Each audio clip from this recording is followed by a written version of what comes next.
juntou-se exatamente tudo das disfunções, não só a biomecânica, como a parte prática, mas falando sobre pré e pós-cirúrgico.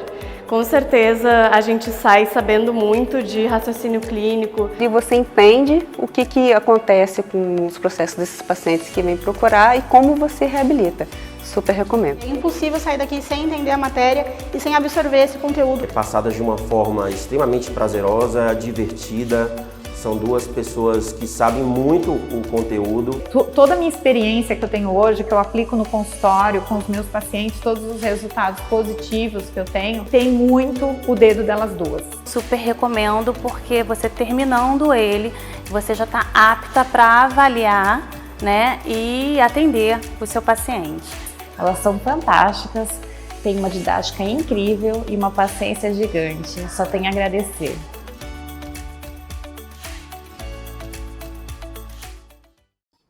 Oi, turma! Tudo bem com vocês? Oi, amiga! Tudo bem, Dani, tudo ótimo. Até porque nós estamos iniciando a nossa terceira aula dessa semana mais amada de todas. E hoje nós vamos completar o nosso raciocínio clínico para saber como é que você vai tratar muito bem esses pacientes e se transformar numa referência aí na sua região. Agora, antes da gente começar, não esquece, se inscreve aqui no nosso canal, compartilha esse vídeo, dá um like, ativa o sininho para as próximas aulas. E olha só, hoje nós vamos falar para você muito sobre um conteúdo maravilhoso. Mas, Dani, antes disso, o que a gente viu na semana ATM Lovers? Bem, turma, ó, lembrando que na nossa primeira aula nós falamos como desenvolver um olhar integrado e com foco no paciente e não na doença. Na sequência, nós tivemos uma super live com o professor Ney Mesiá. Na segunda aula, nós falamos como levar a melhor evidência para a sua prática clínica, considerando as preferências do paciente. E nós tivemos também uma live maravilhosa lá no Instagram com o Léo Costa, que falou pra gente como separar o joio do trigo na ciência, ajudando aí a completar o conhecimento da aula 2. Mas hoje, a nossa aula 3 está maravilhosa. Nós vamos falar como é que você vai avaliar e tratar a ATM para obter os melhores resultados clínicos. Já que a gente viu as preferências do paciente, a gente já falou sobre evidência científica, então hoje vamos falar sobre a prática clínica. O que você precisa fazer para ter excelentes resultados? Mas no dia 22/11, às 20 horas, nós vamos estar aqui no YouTube ao vivo para uma verdadeira mentoria com você, onde a gente vai poder interagir, nós vamos poder tirar as suas dúvidas sobre esse conteúdo e também vamos falar da formação Biasotto-Spinato. Então, essa é a oportunidade que você tem de tirar as suas dúvidas com a gente. Agora, vamos ter também as orientações de como você vai participar do que, amiga? De um super sorteio. Nós estamos preparando um presente mais que especial, Biasotto-Spinato, para você que está participando da nossa semana ATM Lovers. Mas, ó, segredo, Itana. Deixa eu falar o que é. Não, mas é segredo. Ai, meu Deus do céu, tá bom. Vou me contentar. Tá bom, Itana, pode falar. Yes! Tá vendo, pessoal? É assim que a gente convence as amigas a fazer o que quer. Mas eu vou contar para vocês. Nós vamos sortear um lindíssimo jaleco Biasotto-Spinato para que você possa utilizar aí no seu consultório. Ele pode ser feminino, masculino, a gente vai se adequar ao seu tamanho e eu tenho certeza que você vai ficar elegantérrimo com o jaleco Biasotto-Spinato. Gostaram? Tenho certeza que vocês vão amar. Bora para a aula, amiga? Vamos sim, porque hoje na aula 3 nós vamos falar para vocês como avaliar e tratar para obter excelentes resultados clínicos. Afinal, esse é o objetivo da nossa semana ATM Lovers, capacitar você e fazer de você uma referência aí na sua região. Bom, vamos iniciar falando sobre assistência. Pessoal, quando esse paciente chega até você, na verdade, a assistência a ele começa muito antes de você escolher as técnicas mais adequadas, baseadas em evidência. Essa assistência, ela se inicia no cuidado, na preocupação com a experiência que esse paciente vai ter durante o seu atendimento. E é assim que a gente começa a se diferenciar no mercado de trabalho, proporcionando a esse paciente uma experiência positiva, que ele vai começar, né, desde aquele momento em que ele vai bater a sua porta. Lembra que a gente falou lá na primeira aula sobre esses pacientes estarem buscando um profissional que atenda às necessidades, que seja capacitado, habilitado a atender disfunção da TM ou pós-cirúrgico? Pois bem, como é que esse paciente chega até você? Na verdade, ele vai passar por uma jornada.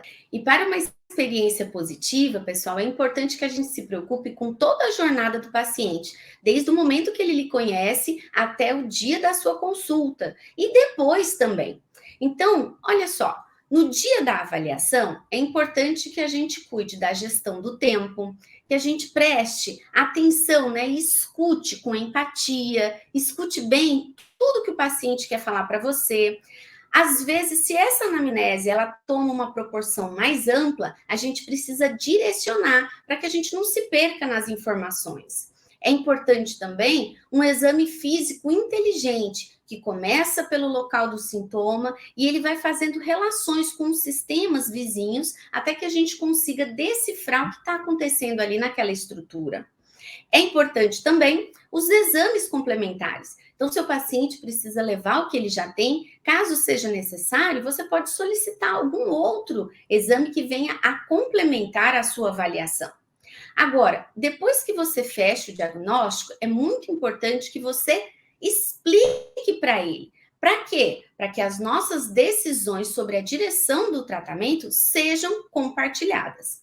Então, veja bem, quando a gente fala de gestão do tempo, nós precisamos entender alguns pontos importantes. Primeiro, você tem que ser pontual. Aquele paciente não quer chegar lá no seu consultório e ficar horas esperando, muitos atrasos. Então, o que acontece? Seja pontual, organize o material para a sua avaliação, já deixe tudo programado que você vai usar pertinho de você para agilizar o seu tempo.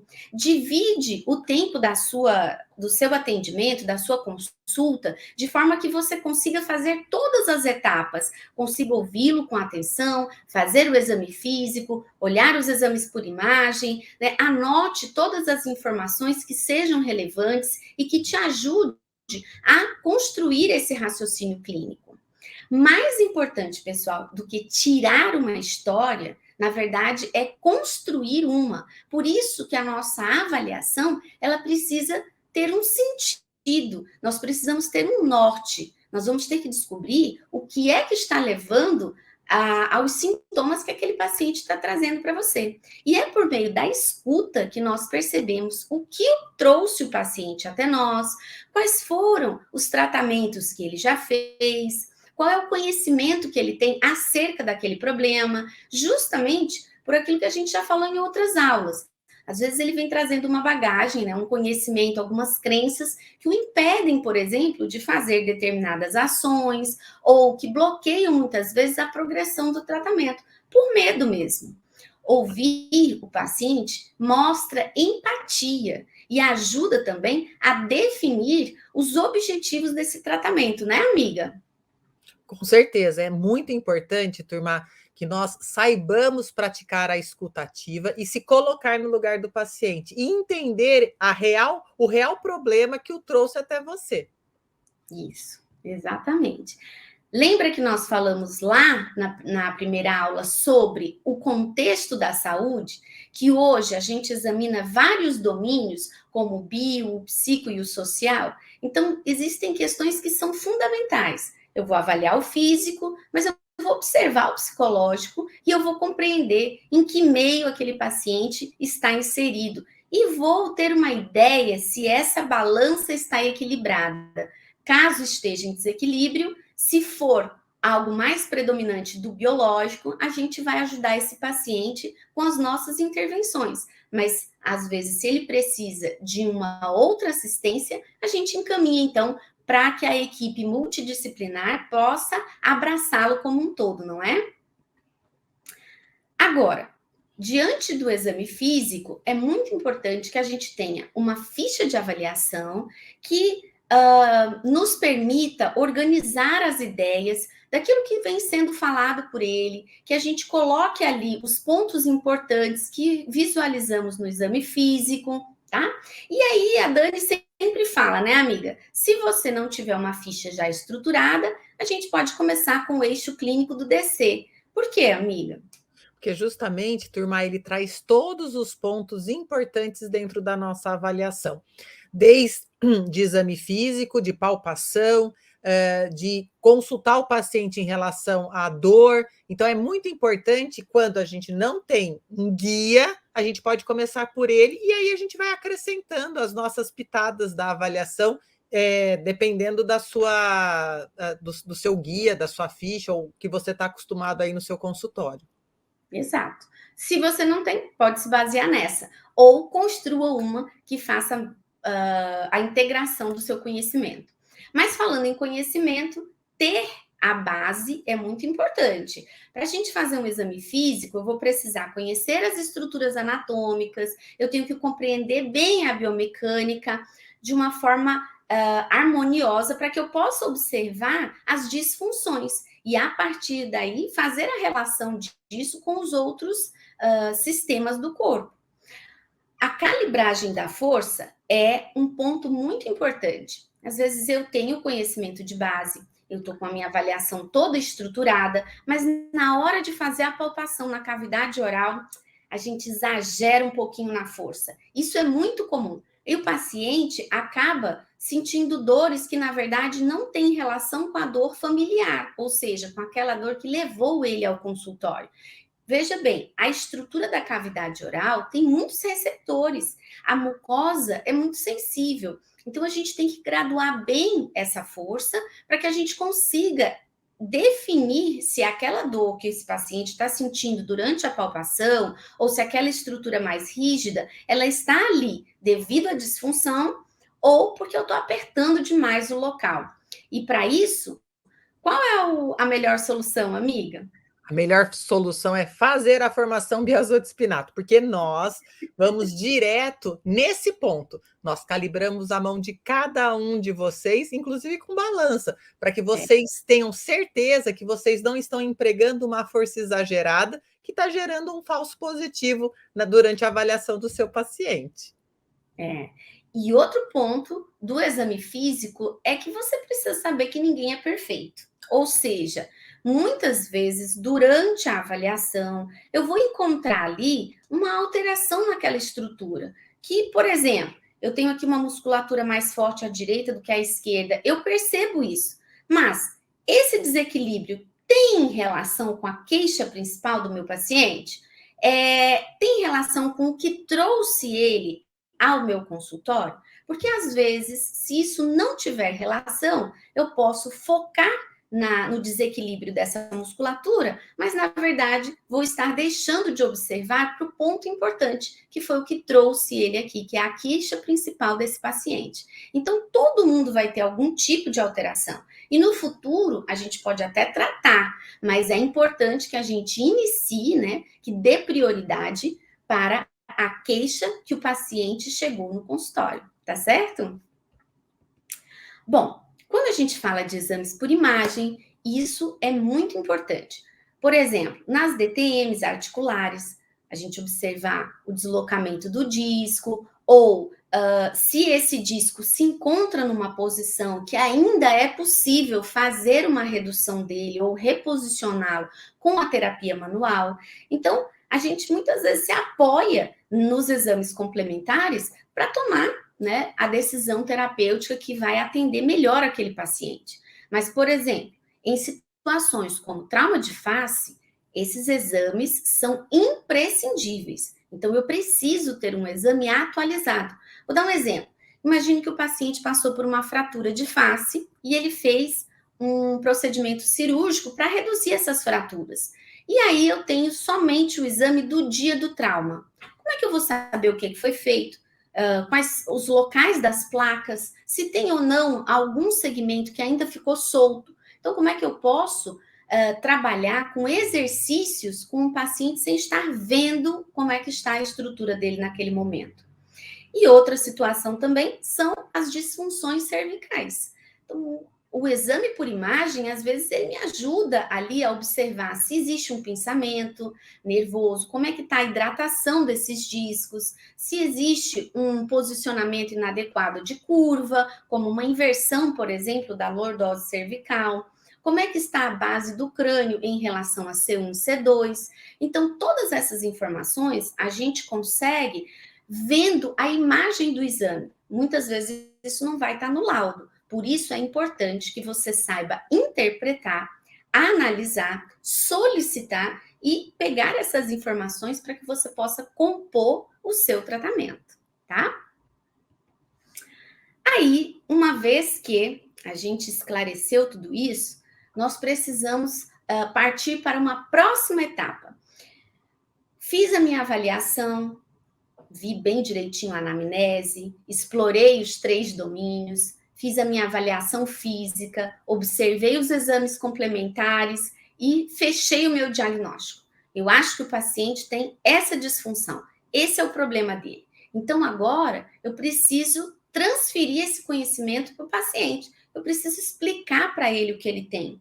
E eu posso fazer isso com imagens, às vezes com desenho. Antigamente eu pegava uma folha em branco, desenhava ali uma ATM, mostrava o disco, mostrava os músculos, mesmo que não fique lindo e perfeito, né? A gente consegue fazer com que o paciente entenda. Hoje a gente pode pegar atlas digital, ou então, por exemplo, uma figura que você já tenha previamente mostrando as estruturas, filmes, né? Na internet a gente tem um monte de filme mostrando o funcionamento normal e a disfunção.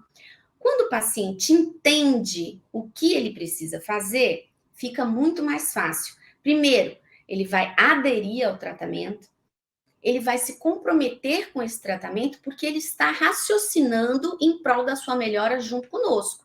E aí sim, a gente vai colocar as cartas na mesa e partilhar as possibilidades terapêuticas e ressaltar a importância desse paciente para o tratamento, a importância da colaboração dele para o tratamento. Então, às vezes, né, amiga, a gente vê aquele paciente assim, quando ele não é bem esclarecido, ele acaba reproduzindo alguns hábitos que nem ele sabia que aquilo estava, vamos dizer assim, gerando uma continuidade do sintoma. É isso aí. Eu acho que nesse ponto, Itana, é onde nós praticamos literalmente a empatia com o nosso paciente, se colocar no lugar dele, fazer com que ele entenda o que ele tem e quais são as possibilidades que o tratamento vai lhe trazer. Eu acho que isso é crucial. É o que eu gostaria que fizessem comigo num tratamento. Eu gostaria de entender. Então, é importante sempre a gente poder esclarecer isso para o paciente e perguntar: ficou entendido? Senão eu te explico quantas vezes forem necessárias. Exato. E é por aí que a gente começa a procurar profissionais hoje em dia e que nós começamos aí a, então, ter confiança naquele atendimento, né? Saber que aquilo está sendo feito de comum acordo.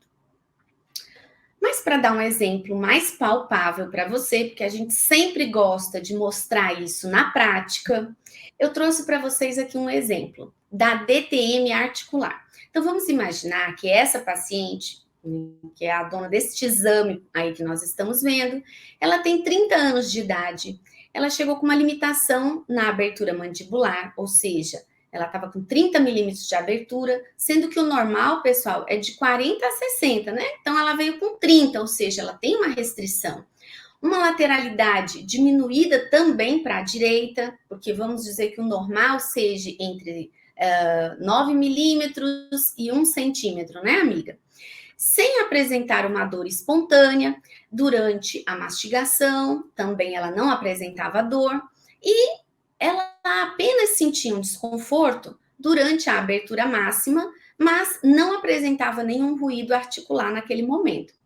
ela precisava fazer um procedimento odontológico e não tinha amplitude suficiente para isso. Então, anteriormente, né, em um outro episódio que ela teve de travamento, né, de diminuição importante de amplitude, e aí sim associado com dor, isso aconteceu há mais ou menos 1 ano atrás, ela foi submetida a um procedimento de viscosuplementação e depois ela foi encaminhada para a fisioterapia. E aí, veja bem, ela relatou que melhorou da amplitude, mas ela não recuperou a amplitude igual era antes da primeira crise. Porém, ela ficou sem dor, estável, com uma abertura média, que permitia que ela se alimentasse, falasse de forma normal. Então, ela não se importou muito por não ter uma abertura, vamos dizer assim, 100% como era antes. Bastou que saiu da crise e conseguia, então, executar as suas funções de vida diária. Mas agora, necessitando fazer esse procedimento odontológico, ela foi novamente procurar o dentista e aí foi encaminhada para a fisioterapia com este exame para uma avaliação. Para que vocês entendam, porque talvez nem todo mundo vai conseguir ver direitinho o que a gente está tentando mostrar nesse exame, eu fiz algumas marcações. Então, a primeira parte dessa ATM de boca aberta que eu quero que vocês vejam é essa setazinha superior, que é a fossa articular.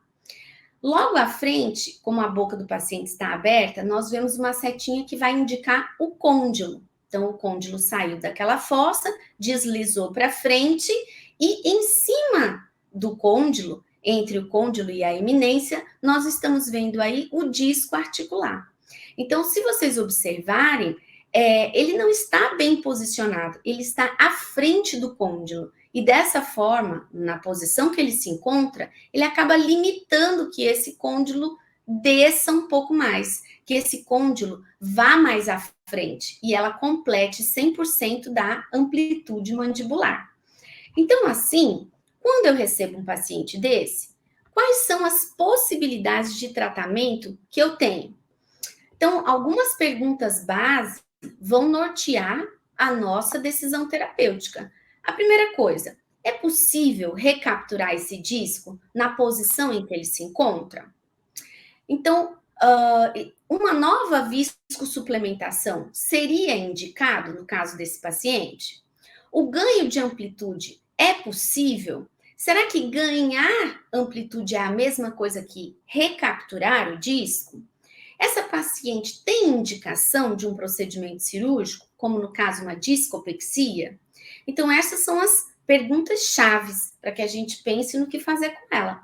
E agora, nós vamos destrinchar isso. Por exemplo, se é possível recapturar esse disco, existe uma evidência boa de que a terapia manual pode recapturar um disco deslocado?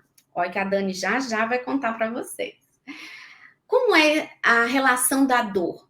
Quer dizer que durante essa recaptura, o paciente vai melhorar dessa dor, ele vai piorar a dor, ele vai conseguir suportar a manobra, né? Ela deve ser dolorida ou não. Quanto tempo ele vai ficar fazendo o tratamento para que a gente consiga recapturar esse disco? E qual é o custo desse tratamento? Quando a gente pensa na viscosuplementação, que foi o procedimento que ela fez da primeira vez, existe uma evidência de que ele vai melhorar fazendo uma nova aplicação? Qual é o custo, o tempo? Como é que vai ficar a dor desse paciente? Aí, em relação ao ganho de amplitude, será que empurrar esse disco para frente é o mesmo que recapturar? Como é que eu vou ficar com o prognóstico a longo prazo se eu jogar esse disco mais para frente? Esse paciente pode ter novos episódios de dor com a gente fazendo isso? E o côndilo vai ficar sadio, sabendo que a gente não tem a proteção do disco ali sobre ele?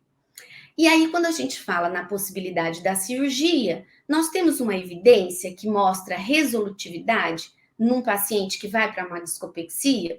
Qual é o tempo de recuperação dessa intervenção? Quais são as comorbidades que a gente tem associada ao paciente que podem ajudar ou limitar esse procedimento cirúrgico? Como é o prognóstico desse tratamento a longo prazo? Então, olha só, se a gente pensar em terapia manual, Se nós pensarmos em terapia manual, turma, tem esse artigo que ele fala exatamente sobre terapia manual e exercício em pacientes que apresentam deslocamento de disco sem redução. É uma revisão sistemática.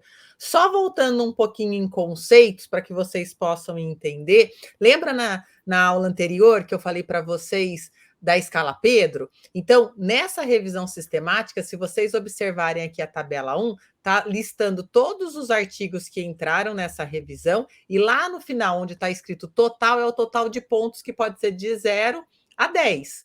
Então, lembrando que quanto mais próximo de 10, melhor a qualidade metodológica desse artigo. E se vocês puderem observar, assim, ó, a nota mais baixa foi 4, mas de 4 a 5 a gente já considera uma boa qualidade metodológica. Então, nesse artigo vieram nessa revisão vieram artigos de boa qualidade. E o que ele nos traz? Que terapia manual e exercício melhora, sim, essa condição de deslocamento de disco sem redução. Mas eu gostaria de trazer uma outra informação que eu até deixei aqui marcado.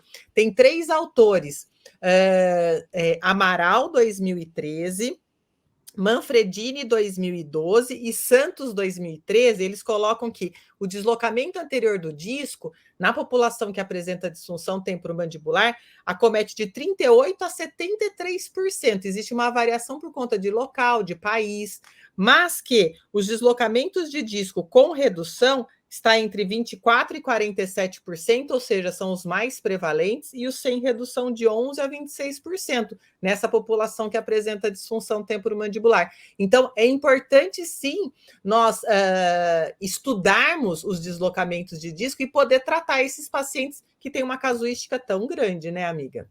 Exato. Então, agora, se eu for propor para esse paciente um tratamento clínico, ou seja, olha, a gente pode tentar reduzir o seu disco com terapia manual. Eu tenho uma evidência que me ajuda a respaldar essa decisão. E aí a gente vai ver com ele se ele prefere fazer isso ou optar por um outro procedimento.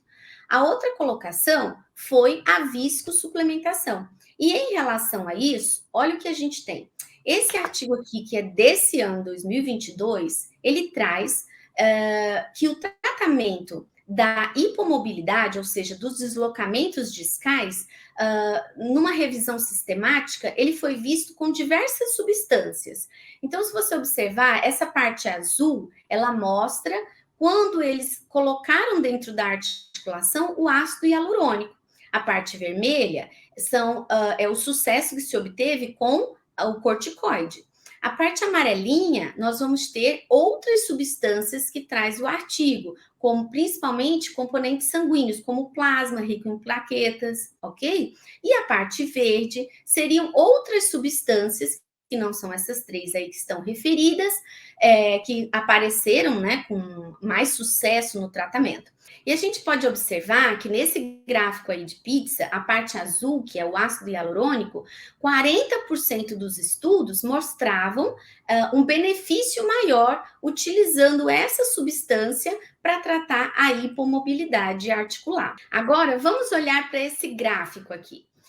Ele vai trazendo as mesmas substâncias, o ácido hialurônico, os corticoides, né, produtos decorrentes do sangue, né, como o plasma, por exemplo, mas foi adicionado à introdução dessas substâncias na articulação uma lavagem. E aí, olha só o que aconteceu. O benefício foi muito maior. Mais estudos demonstraram que se você coloca a viscosuplementação associada a uma lavagem da articulação, esses pacientes melhoram consideravelmente da questão da hipomobilidade, ou seja, eles melhoram a amplitude. Então, aí nós temos uma evidência recente que nos traz bons indícios para a colocação da viscosuplementação nesses pacientes. Esse segundo artigo que está aí, também desse ano, ele já vem falando para nós sobre a discopexia via artroscópica, ou seja, seria um procedimento mais invasivo, que é a terceira opção desse paciente. Ele tem a possibilidade clínica, tem a colocação do ácido hialurônico, que é a viscosuplementação, ou ele pode partir para a cirurgia.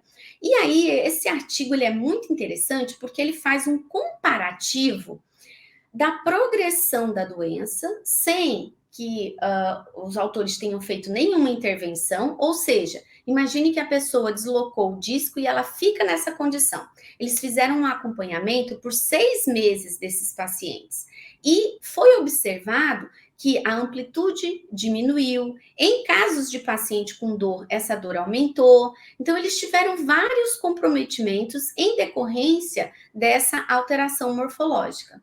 Mas aí, o que eles fizeram? Depois, eles operaram esses pacientes, reposicionando o disco e fizeram um acompanhamento por 36 meses nesses pacientes. Então, o que foi observado?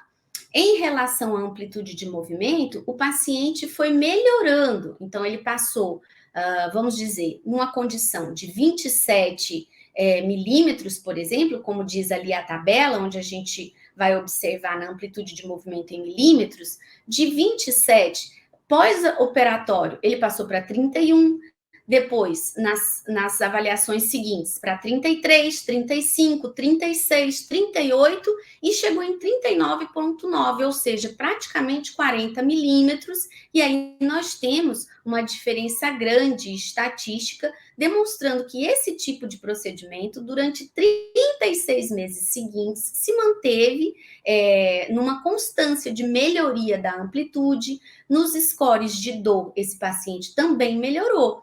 Então, é um procedimento que pode ser indicado e que ele vai resolver o problema desse paciente quando a indicação é boa. Posso, amiga? Ó, turma, lembra na minha aula que eu falei para vocês sobre a diferença clínica importante? A Itana, a hora que ela falou sobre a amplitude de movimento, ela já relatou que esses pacientes tinham tido uma diminuição. Então, para os pacientes que têm diminuição de amplitude de movimento, lembra, eles têm que ganhar de 6 a 9 milímetros. E olha quanto eles ganharam nesse percurso até 36 meses. Então, foi uma diferença clínica importante. O autor falou que houve uma diferença estatística. Mas lembra que para a gente poder entender se é clinicamente importante, eu tenho que observar também essas referências. Então, esse artigo já nos mostra que os dados foram clinicamente importantes. E aí, por que a gente trouxe esses artigos? Cartas na mesa. Você pode tratar de forma clínica, você pode fazer uma intervenção minimamente invasiva e você pode partir para um procedimento cirúrgico. O desfecho dos 3 nos parece muito bom. Então, qual é a sua preferência? O que você pretende nesse momento? Então, aquela paciente que ela não apresenta dor, lembra lá do caso clínico, ela não estava com uma dor espontânea ou dor na mastigação, então ela não estava numa crise dolorosa. A queixa dela era a limitação da abertura. O que foi que ela resolveu fazer? Passar pela viscosuplementação e complementar isso com a fisioterapia, recuperando assim a sua amplitude de movimento, né? Mas ela poderia ter escolhido, por exemplo, fazer a artroscopia, reposicionar o disco e também teria um bom desfecho. Nada impede que, num futuro, ela não opte, né, por fazer a artroscopia, caso o problema venha a ter uma recidiva. Mas é importante que a gente coloque tudo na mesa, deixe o paciente ciente de todas as possibilidades e alinhe esse tratamento com ele. Isso é que é uma tomada de decisão clínica baseada em evidência, levando em consideração as preferências do paciente. Mas quando a gente fala de cirurgia ortognática, aí também é um ponto importante, né, amiga? Com certeza. A gente tem algumas observações a fazer. Cirurgia ortognática é uma cirurgia eletiva, ou seja, você programa a cirurgia. O cirurgião bucomaxilo, ele vai fazer um planejamento, ele vai estudar direitinho como é aquela mandíbula, quais são as medidas, a posição daquele dente, ele vai alinhar o dente, ou seja, tudo vai ser programado. E a fisioterapia? Já que é uma cirurgia eletiva e já que nós sabemos como é que ocorre o processo de cicatrização, que a gente tem uma fase aguda, depois a gente tem uma fase aguda inflamatória, depois a gente tem uma fase proliferativa, depois uma fase de remodelação. A gente já sabe dessas etapas. Será que a gente não pode intervir de forma diferente, adequando as nossas condutas à melhor fase do processo de cicatrização? Então, a gente pode. Só que, para isso, eu preciso receber esse paciente com antecedência, para que eu passe para ele as explicações pré-operatórias, para que eu possa fazer um acompanhamento no pós-operatório imediato. Se eu receber ele uma semana depois, veja bem, aí nós já passamos daquela fase aguda, o paciente já inchou. Então, esse acompanhamento imediato ele é muito importante. Nós temos também que observar e alinhar com o paciente o número de atendimentos. Será que ele mora na minha cidade? Será que ele mora no interior? Ele tem condições de vir fazer o atendimento aqui? Então, tudo isso precisa ser programado para ninguém ser pego de surpresa. Quais são as orientações que a gente vai passar para ele bem direitinho, acompanhando aí as etapas desse processo de cicatrização? Então, quando eu tenho uma cirurgia eletiva, né? Você está vendo aí um panorama. Eu tenho o pré-operatório, o atendimento imediato, o pós-operatório e o que eu tenho de evidência?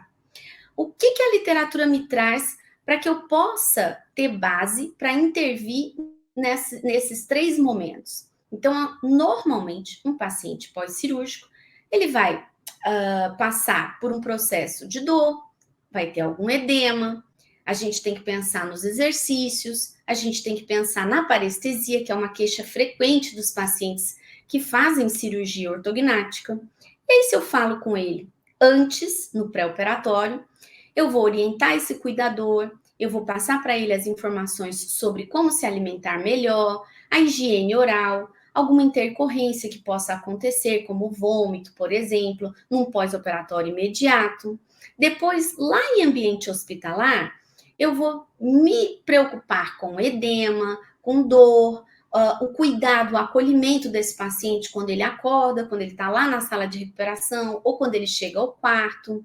Eu vou fazer isso, vou transmitir para esse paciente segurança, ele vai saber que está tudo direitinho. Tem a questão também dele ficar apavorado com aquela situação de um pós-operatório imediato. E aí, no pós-operatório já um pouco mais tardio, lá no consultório, número de atendimentos, o acompanhamento, esclarecimento das dúvidas ao longo desse percurso e um conforto maior para que o paciente passe por essa experiência de pós-operatório sem ficar traumatizado com isso, né? E o que a literatura fala? A dor, pessoal, é uma dos maiores medos que esses pacientes, eles enfrentam. Então, a gente tem condições de minimizar isso se a gente conversar com esse paciente antes da cirurgia, porque a gente pode avaliar as questões biopsicossociais do meu paciente e saber quais são os medos dele. Dessa forma, eu vou, vamos dizer assim, eliminando essas objeções. Eu vou esclarecendo sobre o que é fantasioso e o que ele vai passar efetivamente. Então, às vezes o paciente está aqui, vou fazer cirurgia ortognática.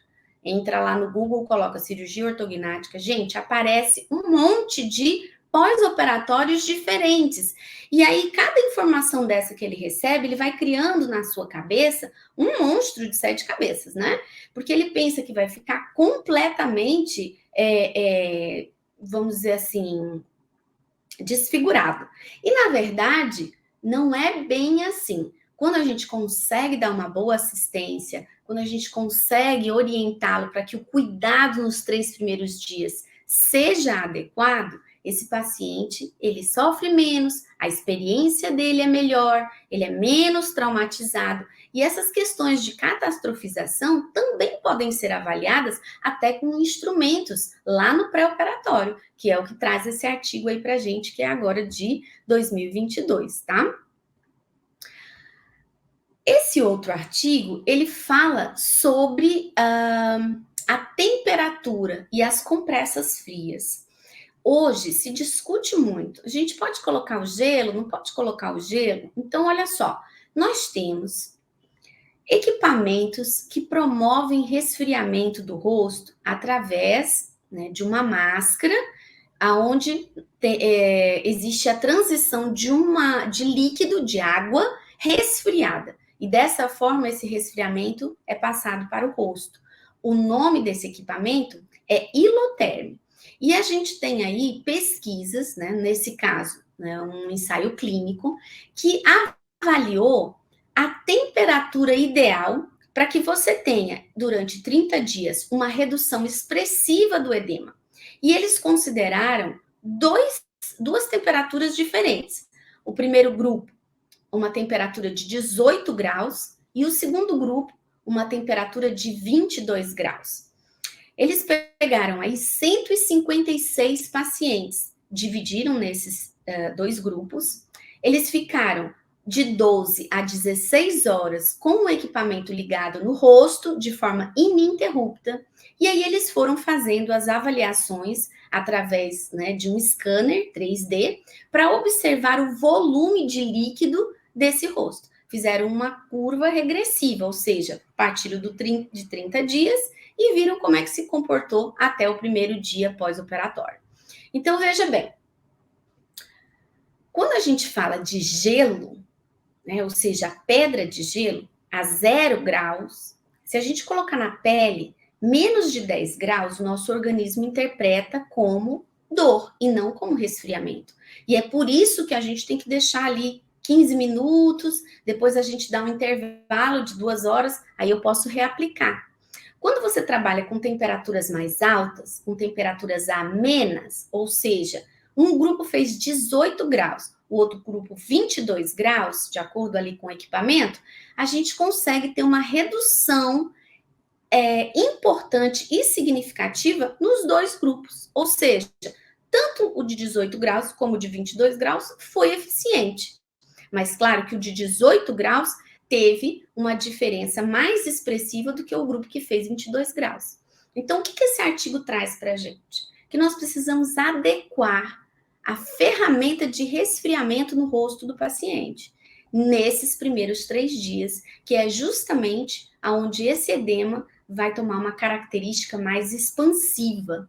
E que a gente não precisa usar temperaturas tão baixas, a 0 graus, que temperaturas médias de 18 graus são extremamente eficientes. Por isso, se você não tem o equipamento, uma bolsa de gel, dessas que não congela, sendo colocado na geladeira mesmo e aplicada no rosto, o paciente vai tolerar isso por um tempo maior e você vai ter muito mais eficiência no controle desse edema. Olha a importância deste artigo, né, para a tomada de decisão clínica nos primeiros dias de um pós-operatório, né, amiga? Com certeza. Imagine se isso não existisse, a gente poderia estar usando temperaturas que não surtisse tanto resultado. Já que teve um artigo que já traz essa temperatura, por que não usá-la? E é isso que acontece. Às vezes a gente vê ainda as pessoas fazendo compressa com gelo e aí colocam num tempo inadequado, numa temperatura inadequada, e por isso que não é resolutivo em relação ao edema. Agora, um pós-operatório também nós temos a necessidade de trabalhar o movimento. E aí, olha que bacana. Pode movimentar, não pode movimentar? Tem calo ósseo, não tem calo ósseo? Como é que funciona isso? Quando a gente fala de uma cirurgia eletiva, nós estamos trabalhando com fixações que permitem um movimento precoce. E esse artigo aí de 2020, ele veio justamente falar sobre os exercícios para abertura mandibular, comparando 2 técnicas de fixação da osteotomia, ou seja, do corte que é feito na mandíbula para uma cirurgia ortognática. E olha que interessante, todos os pacientes iniciaram o movimento da mandíbula com 7 dias. Então, às vezes a gente ainda vê, né? Não pode mexer, 30 dias não pode mexer. Tá aí, com 7 dias, esses pacientes já começam a fazer um movimento espontâneo, livre, sem uso das mãos ou de qualquer dispositivo. Eles fizeram um bloco, né, de repetições 3 vezes por dia, 30 movimentos de abertura espontânea cada vez, né, a cada bloco. E todos eles usaram elásticos no período pós-operatório. Então, o que eles faziam? Retirava o elástico, fazia o bloco de exercício, colocava novamente o elástico.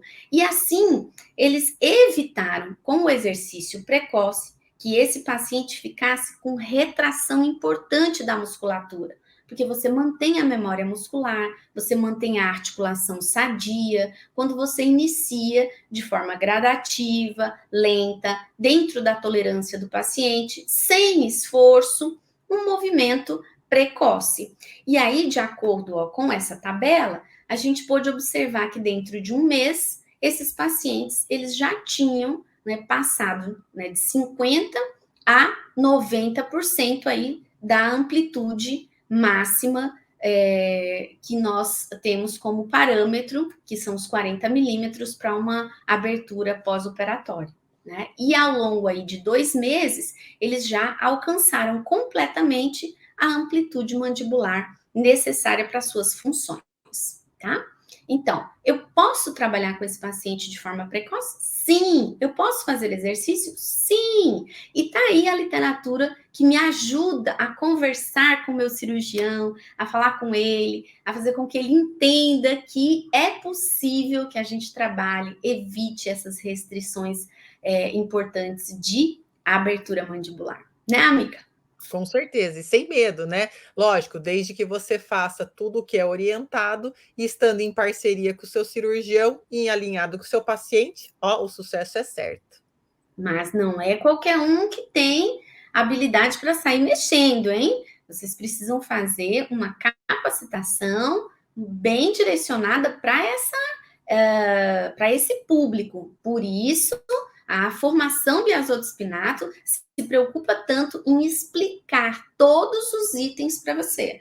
Lá no nosso curso, a gente tem uma aula sobre as fixações, sobre os tipos de cirurgia, o que pode ser feito, o que não pode. Explicamos tudinho sobre o processo de cicatrização e aí você vai com segurança atender o seu paciente de pós-operatório de cirurgia ortognática. Agora, esses pacientes, eles ainda trazem uma queixa lá no final do tratamento, que é a condição da parestesia, ou seja, da hipoestesia ou das alterações neurosensoriais. Esse artigo ele é bem interessante agora de 2021 porque ele levanta uma questão.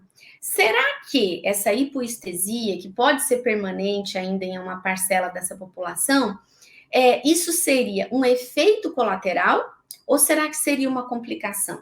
Uma vez que a gente tem ali a movimentação do nervo naquela região, né, então, como consequência desse ato cirúrgico, alguma hipoestesia pode permanecer ainda mesmo que tardiamente, tá?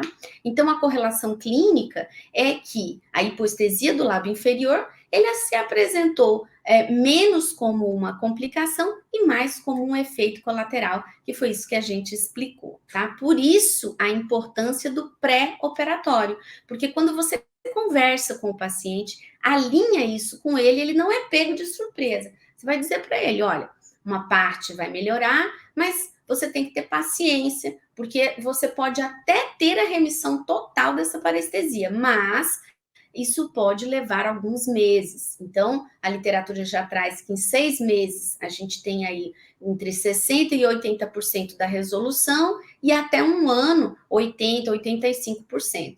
Então, o paciente tem que ter calma, não ficar angustiado, ter paciência, alinhar as expectativas para que a gente tenha um bom tratamento pós-operatório. E aí, depois que você escolheu o que é que você vai fazer, você está respaldado na literatura em relação às etapas do seu tratamento, é importante que você reavalie constantemente para ver como é que está se comportando a queixa principal lá do início. Ela mudou? Melhorou? Né? Como é que está esse panorama? E aí você vai evoluindo. Então, essa reavaliação, ela é diária. Na verdade, ela é em todos os atendimentos. E o paciente vai prestar atenção diariamente como é que ele está se sentindo naquele dia, vai escrever isso para você e vai te trazer no próximo atendimento. Outra coisa importante é que você precisa dar parâmetros para ele perceber essas mudanças. Senão, fica tudo muito no subjetivo e ele não sabe te dizer se aquilo melhorou, piorou, está igual. Então, a gente tem que dar parâmetros. Uma escala, uma régua para amplitude mandibular, né? E aí também reorganizar, mediante ao que ele nos trouxe no segundo atendimento, a frequência desse atendimento. Se ele já estiver melhor, a gente espaça. Se estiver precisando, a gente aproxima um pouco mais. Então, a frequência do atendimento, ela não pode ser estipulada previamente. Ela vai ser estipulada a partir do momento da nossa segunda avaliação com esse paciente, né? Do nosso segundo atendimento. E a gente vai ver como é que ele tá, e aí vamos programar o retorno ao consultório, tá? E aí, amiga, o que você achou? Você gostou? Eu amei, simplesmente amei. Eu estou ainda mais apaixonada pela nossa área. E turma, ó, amanhã nós teremos uma mentoria ao vivo, onde nós vamos tirar as suas dúvidas, se caso ficou alguma dúvida de todas as aulas que foram ministradas aqui na semana ATM Lovers. Além disso, vamos falar para vocês sobre a nossa formação e terá o nosso sorteio. Quero ver vocês aqui com a gente amanhã ao vivo, ok? Jaleco chiquérrimo, né, Dani? Com certeza. E se você ficou com dúvida, não esquece, coloca aí nos comentários, diz pra gente o que você achou da aula de hoje. A gente tem o link também com os artigos que a gente utilizou durante toda a nossa semana, a ATM Lovers, e amanhã nós vamos estar esperando você aqui no YouTube às 20 horas para interagir com a gente, tirar suas dúvidas, saber como é que você vai participar do sorteio e conhecer um pouquinho mais sobre a formação Biasotto Spinato. Então é isso. Um beijo. Tchau para você. Tchau, turma. Até amanhã.